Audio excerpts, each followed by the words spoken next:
Алхамдулиллах ва салату ва салому ала расулиллах. Аввал якояки ҳамаи шумо мардуми шарифа ба ин моҳи муборак табрик мекунам.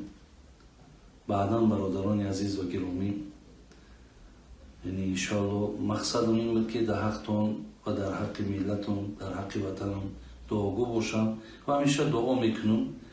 вале ҳозир ман мехоҳам дар як дақиқаҳои андаке барои шумо як гӯем ки он чизе ки дар зеҳни ман ҳаст, дар фикри ман ҳаст, ман ба гӯши шумо расонам. вақте ки шаб, бародарони азиз, дирӯз мо аз таровеҳ баргаштем ва вақте телефона кушодему вазъиятҳоро мақсад ҳар рӯз ки пайгирӣ мекунем, имрӯз барои ҳамагон маълум аст. вақте ҳолата мо дар марз дидем, ҳолата дар байни мардуми воруху ҳамсарҳади онҳо вақте дидем, рости бисёр як бигем лаҳзаҳои барои одам нороҳаткунанда, бисёр бигем гуфти ҳами тоҷикои мо зиқам шидем. вале иншоаллоҳ, бародарони азиз ва гиромӣ, дар ҳар як лаҳзаҳое ки ба сари мо меояд, инсон бояд рӯҳафтода нашавад. ҳеҷ вақт рӯҳафтодагӣ дар кор нест. фақат мо аввалан ба тамоми мардуми ворух гуфтанiem, шахсан ман худам, ман дуо мекунам ки аллоҳи меҳрубон аввалан шуморо ҳифз кунад ва мо дар паҳлӯи шумоем. имрӯз ҳамаи мо ворухӣ, гап дар сари дигар, инҷа сари минтақаҳо дигар намеравад. яъне ҳамаи миллат бо шумо аст, ҳамаи ватан бо шумо аст, зеро шумо ҳам як порчае аз ҳамин тоҷикистони моем. ба ҳамин хотир, бародарони азиз ва гиромӣ, аввалан дуо мекунам ки онҳое ки гузаштанд, дар ҳамин ҳолат гузаштанд, худои меҳрубон инҳоро раҳмату мағфират кунад ки бисёр дараҷаи баланде бурданд. ин тараф моҳи рамазон ки дарҳои ҳамаи азоби аллоҳ бастаи, дуюм ҳимояи марзу бум ки пайғамбари гиромӣ гуфтааст, 3 нафар гуфтааст беҳисоб ҷаннат меравад. як нафараш ҳамо касе ҳаст ки марзу буми диёри худша ҳифз мекунад. ин бародарои гузаштаро аллоҳ раҳмату мағфират кунад ва захмиҳои моро аллоҳи меҳрубон шифои комил тиҳад. ва бародарони азиз ва хеле гиромӣ, ман имрӯз қудрату қуввати ман ин аст ки ҳамеша дар ҳаққи шумо, дар ҳар як нишастум, дар ҳар як ибодатум дуогӯ ҳастам ки ҳамаи мушкилотҳоро бо фазлу карамаш дур гардонам. фақат боз гуфтанем ки имрӯз алҳамдулиллоҳи роббилоламин, мо дар як замони зиндагӣ дорем, мо дар як давлати зиндагӣ дорем ки иншоаллоҳ расидагӣ дар ҳамаи мушкилоти шуморо мекунад. ба ин хотир мо бояд ки ҳеҷ вақт итари рӯҳафтода нашем, шикаста дилам нашем ва ҳеҷ вақт худмона ита одами танҳо бесоҳибам, бародарои азиз, ҳеҷ вақт эҳсос накунем. барои ҳамин ман аз барои худо ба шумо гуфтанем, бародарои азиз, ки қатитонем, ҳамроҳтон ҳастем ва дуогӯам ҳастем. ва имрӯз бародарое ки аз мо ҳастанд, дар кадом минтақаи зиндагӣ дорем, имрӯз бародарои азиз ва гиромӣ, соати омадааст ки ҳамун марзу бума ҳифзш, ки ин бигем як чӣ гӯем, як заминҳои таърихие ки барои мо шумо боқимондагӣ ҳаст. иншоаллоҳ ҳар ваҷаби ӯро мо ҳимоя мекунем ва агар аллоҳи меҳрубон ку мо мардуми ҷангхон нестем, мо мардуми мисол бигем ки ҷангкун нестем, лекин ҷам гуфти тоҷикои мо ҷои ҷанг, ҷои нанг, имрӯз ҷои нанг ки омадааст, аллоҳи меҳрубон ӯ соатшам наёрад. агар овард, ҳар як нафари мо бояд ки барои ҳифзи ҳимояи амин ватану мулки худмон, бародарои азиз, як 3 ҷон не, агар 1000 ҷон ки дар кор шид, бародари азиз, мо бояд ки доданмон дар коре. барои ҳамин ман иншоаллоҳ бозам мегӯям, худованд рӯзҳои сахта наёрад, рӯзҳои вазнинеро наёрад. худованд дунболи ин коре кишид бо тенҷию хубиро биёраду аллоҳи меҳрубон ҳаматона ҳифз кунад. آمین یا رب العالمین.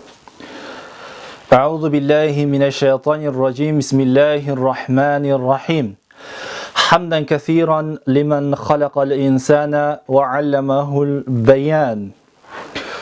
Урматтуу бир туугандар, мен Кыргызстандын борбору Бишкектен чек ара маселеси боюнча Тажикстандагы атактуу молдолордун бири, хатиптердин бири фатва берген экен. Өзүнүн чек ара боюнча пикирин билдирип жатып, бизден өлгөндөрдүн бүт бардыгы шахид болот деген фатвасын айткан экен. Бардыгы бүгүн азыркы айда орозо айында Алла Тааланын азаптарынын эшиктери бүт бардыгы жабык, өтө бийик даражада кетти деген экен.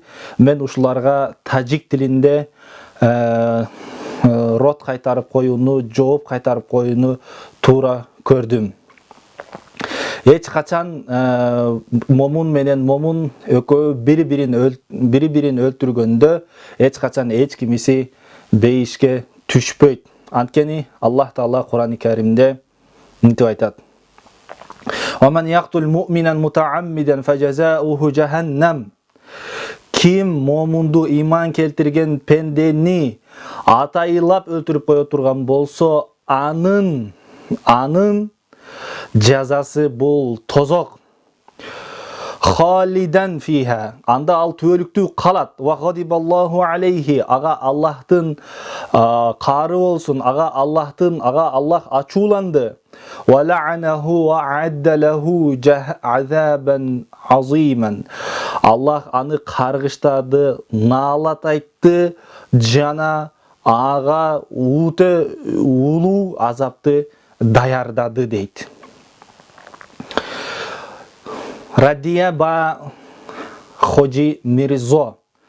Мухтарам Хочи Мирзо, шумо гуфтен ки агар касе ки дар химояи Марс агар мурда бошад, дар ин моҳи шарифи Рамазон ба ҷаннат меравад. Ин як қавле ки буд аз тарафи шумо, аз як хатогии буд. Агар шумо камтар инсофу ва фаҳм доштагӣ бошед, ин фатвои худро назад бигирен.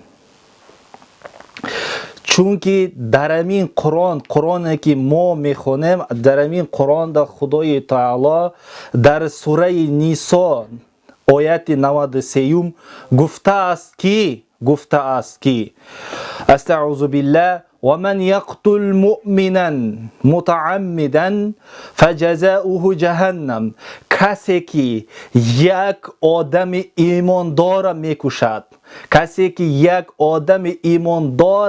میکشد، متعمدن، قصدن نیت کرده اگر بکشد، قصدن اگر بکشد، فجزاؤه جهنم، جزای اوست جهنم است و این دوزخ است. میگن خالدن او همه وقت با ابدی در جهنم می باشد.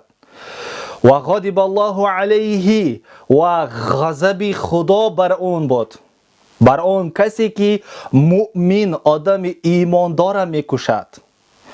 و لعنه و خدای تعالی اون بنده را لعنت کرد. و اعد له عذابا عظیما. و با اون شخصی که مسلمان را و مؤمن را میکشد قصدن، خدای تعالی بر اون کس عذاب عظیم تیار کردگی هستند. محترم خلق تاجیک، ما همدیگر را دوست می داشتیم. تاجیکان با ما استاد بودند و ما با تاجیکان استاد هستیم. ما نمک همدیگر را خوردگی هستیم. و پیغمبرمان میگویند که سباب المسلمی فسوق و قتاله کفر. همین мусулмонро себаб кардан, мусулмонро ҳақорат кардан фусуқун. ин касе ки инро мекунад ва бандаи фосиқ аст. ҳақорат мекунад одами мусулмонро, ба ачаш мегира, бо падарш мегира, бо ҳақорат мекуна, ин бандаи чия? Фосиқ аст. фусуқун, ин фисқ аст. ва қиталуху куфрун, ва ба одами имондор ҷанг мубориза бурдан ва ҷанг кардан куфр аст. пайғамбар ҳамон гуфтагӣ ҳастанд. ва боз дар ҳадиси дигар мегӯянд: ла яҳиллу дамру имриин муслимин фаяшҳаду ан ла илаҳа иллаллоҳ ва анни расулуллоҳ. ла яҳиллу, халол намешавад, даму имриин, хуни имриин муслимин, хуни одами мусулмон халол намешавад. одами ки бошад? фаяшҳаду ан ла илаҳа иллаллоҳ, вай шохидӣ мегузарад, ва шохид аст ки ва шохидӣ мегузарад ва пандае ки касе ки мегӯяд ла илаҳа иллаллоҳ мегӯяд ва мухаммадур расулуллоҳ мегӯяд, ба ин одами хуни ин одам халол нест аст. барои ҳамин шумо фатвои худро гиренду ва тоҷиконро ва халқи тоҷики шарифро шумо аз ин чӣ таҳрис кунен. ман аз шумо мепурсам ва ба ҳамаи мо тинҷи амонӣ ва ҳама вақт замони мо тинҷ бошад ва мо дар зиндагии хуб бошем. боз як мепурсам, шумо фатвои худро гиред ва агар инсоф дошта бошен, тавба кинед ба Худои таоло. вай чӣ хел шоҳид мешава, ва чӣ хел шаҳид мешава. шумо гуфтен ки шаҳид мешава. ин тарафам мегӯяд Аллоҳу акбар гуфта мекушанд ва ин тарафам Аллоҳу акбар гуфта мекушанд. вай чӣ хел шоҳид мешава. агар ин дар фаҳми шумо, агар мусулмонро бикушанд, шаҳид мешава? не, шумо хатогӣ кардед. ассалому алайкум ва раҳматуллоҳи ва баракатуҳу.